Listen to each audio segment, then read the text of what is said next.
আমাদের দেশের যে গার্মেন্টস শ্রমিকরা আছে সেই শ্রমিকদের 20 রোজার মধ্যে সমুদায় পাওনাদি পরিশোধ করে তাদের নির্বিঘ্নে ঘরে ফেরার ব্যবস্থা করে দিতে হবে।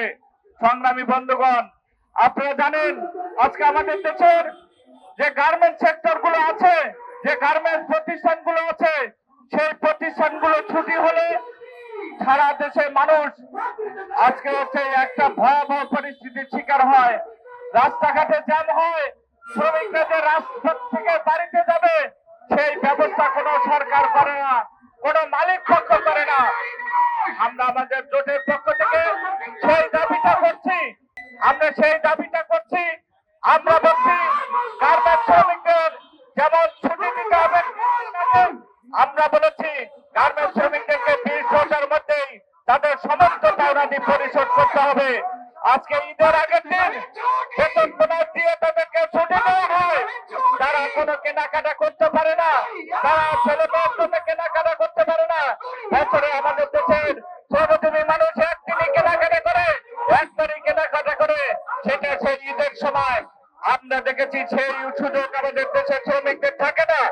ফলে আমরা আমাদের জোটের পক্ষ থেকে এই উদাত্ত আহ্বান করছি, 20 রোজার মধ্যে গার্মেন্টস শ্রমিকদের এই মার্চ মাসের বেতন এবং ঈদ বোনাস পরিশোধ করে তাদেরকে নির্বিঘ্নে ঘরে যাওয়ার ব্যবস্থা করে দিতে হবে।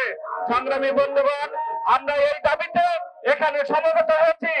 আমাদের জোটের কেন্দ্রীয় সমন্বয়ক শ্রমিক নেতা শামীম ইমামের সভাপতিত্বে আজকের আমাদের এই সমাবেশ চলছে। সরকার যেই থাকুক, আমরা এই যে গার্মেন্টস সংগঠনগুলো এবং গার্মেন্টস শ্রমিকরা প্রতি বছর কিন্তু আতঙ্কে থাকি যে ঈদের আগে আমরা বেতনটা পাবো কিনা, বোনাসটা পাবো কিনা। এই যে না পাওয়া, আমরা যে পাই না, সেটা প্রতি বছর পত্র পত্রিকা টেলিভিশনে দেখায় যে গার্মেন্টস শ্রমিকরা বেতন পায়নি, বেতন না পেয়ে তারা প্রেস ক্লাবের সামনে কিংবা মালিকের বাড়িতে কিংবা কারখানার সামনে হইচই করতেছে। আর শতকরা 60% বেতন যদিও পায়, সেই বেতনটা পায় কবে?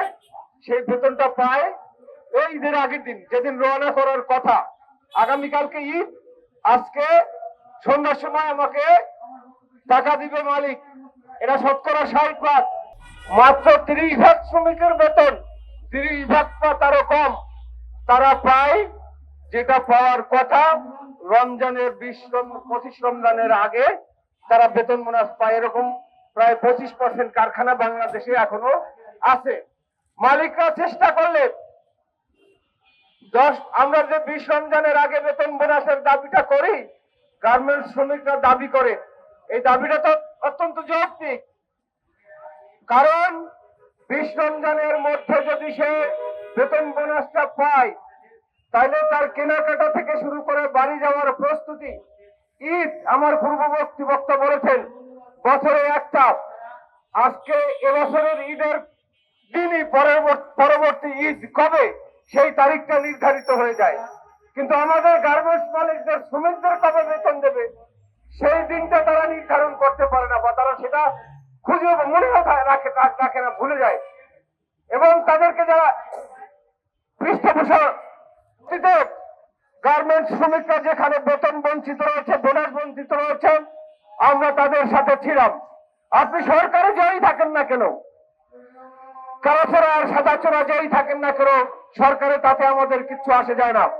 আমরা গার্মেন্টস শ্রমিকদেরকে নিয়ে, আপনারা যদি সঠিকভাবে তাদের বেতন বোনাস পরিশোধ করতে না পারেন, শ্রমিকদেরকে যদি রাস্তায় থাকতে হয়, আমরা সেই শ্রমিকদের সাথে থাকবো। এতে যদি আপনাদের গদি ধরে টান দেওয়া লাগে, সেটা করতেও কিন্তু আমরা পিছপা হব না।